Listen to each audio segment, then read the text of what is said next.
blessings. So today is August 8th, 2022, and I am here to share a documentation of my journey with fasting. So I'm gonna be practicing a fast for an undetermined amount of time, so TBD. And today is, I would say, like my second day. Maybe it's my first official, like, I'm intentionally fasting day. Yesterday I sort of came into realization, like, yeah, my body's ready to dive into a fast, and today is like really the official, like, okay, I'm doing this fast, and I'm gonna determine based on my intuitive higher self knowing how long this fast will be. But part of the reason that I'm documenting this is because I've been meaning to for so long. I've been practicing fasting for almost a decade now, a little bit less than a decade. My first intentional fast was in 2015 after I attended my first Vipassana meditation in Dasmariñas in what is known as the Philippines. And it just inspired me to be connected to processes that would support my body's well-being. Beyond that, I met a fellow meditator who shared with me that she had actually fasted or had a practice of fasting for a week every year.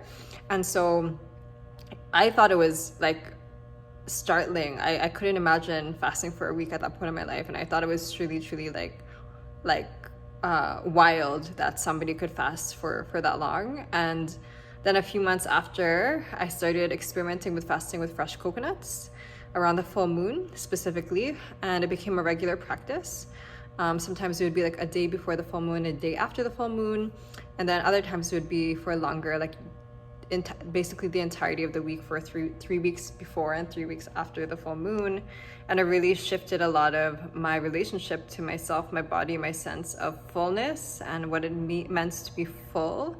And it also, on a very physical, like just biosomatic level, I felt really amazing a lot of the time. Sometimes I didn't feel amazing. Sometimes there were detox symptoms, but because of how profoundly transformative this practice has been for me, it's been my intention to be documenting my process for a while. And so this is my sort of first gesture at doing so. And of course, this weaves into my practice and my being a client of colon hydrotherapy. Whenever I fasted, I've almost always incorporated colon hydrotherapy because there's a way that what some people call biofilm, what others call mucoid plaque, some of the plaque that builds up on our colon walls and that gets dehydrated there.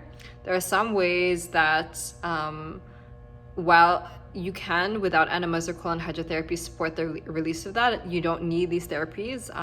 They can be really helpful, and they can also support in relieving and eliminating the detox symptoms associated with fasting.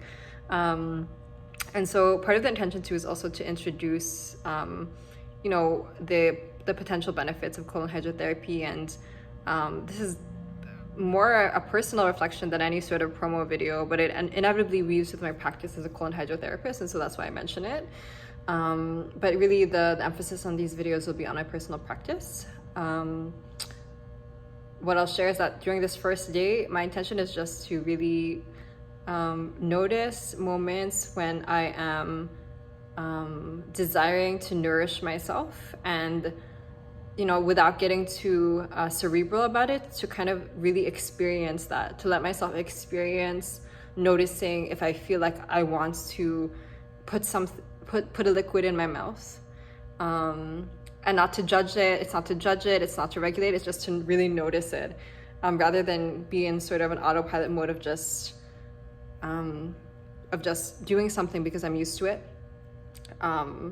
There are many ways to fast, and the way that I'm fasting is intuitively with different forms of liquid, and including milks. So non-plant-based milks, although one can actually, and there are in traditional texts, in traditional systems of fasting, there are some fasts that incorporate animal milks, and I might share more about that later. I'm definitely not an expert in that, but I just want to acknowledge that. And so I'm incorporating both like juices, and things that are liquids, including very thin smoothies. So like when I say very thin smoothies, I mixed like coconut water with strawberries and like we'll put a little bit of like plant-based yogurt, coconut yogurt specifically, that's been really nourishing, and I put in some special supplements as well that really support the nourishment of the drink. I'll go into specifics at another point around what I'm fasting with. While I think for now I just want to celebrate that I'm choosing to fast, and that this is part of a lineage of me fasting and really feeling the benefits of it deeply on a spiritual, emotional, physical level, and so I'm wanting to share my journey with it. I likely, just by virtue of who I am in this life, will also go into some of the biopolitics, some of the cultural context around fasting, some of the ways that fasting can feel inaccessible and that it can feel like it's charged with certain types of subcultural connotations that might also make people feel ways about fasting, because I can understand why it might feel a little bit, as part of a decolonial process, which it is for me. Truly, fasting is a decolonial process. I can also understand and see why people might feel like there's a way that it could impose certain cultural values, and that's not at all the way that I practice fasting, but I can see why it could be seen that way. And so, I just want to be clear in terms of my intentions and my sort of the principles that undergird my fasting process. And this first day is just introducing that I'm fasting. So that's what I'm doing. And yeah, it's a beautiful, really cosmic day to affirm the power of practice, whether it be fasting, whether it be practicing deeper vulnerability with ourselves and others, whatever it may be. It's like a really powerful day, as it is every day, to affirm the power of these practices. So I'm affirming that, and I'm grateful to be witnessing it. So Salamat, thank you. And yeah, looking forward to sharing my journey.